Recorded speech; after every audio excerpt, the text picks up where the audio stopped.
sprawy, przed oczami hologramy, obrazy czarne, nie wiem czy my razem radę sobie damy. Ludzie mówią, miłość to cel życia, więc odwagi. Doświadczenie mówi, ostrożnie by nie stracić równowagi. Nie jest łatwo strach pokonać, życie nauczyło mnie, że jak się wczuwać, to się wczuwać z hamulcami w tle. Bo kiedy zapominasz o zdrowym rozsądku, to lepiej zapisz sobie już porażkę na początku. Marzysz o udanym związku, to jest jasne. Chcesz mieć swoją bratnią duszę, by przyspieszyć uczuć transfer, by unosić się nad miastem, by nakręcać swe fantazje naturalnie.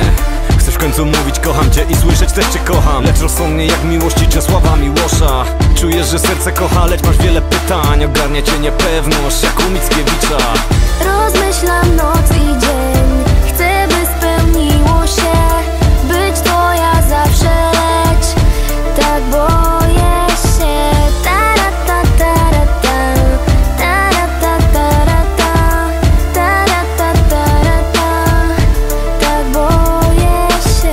Tylko ty masz w tym temacie coś do powiedzenia. Pewności siebie życzę i powodzenia.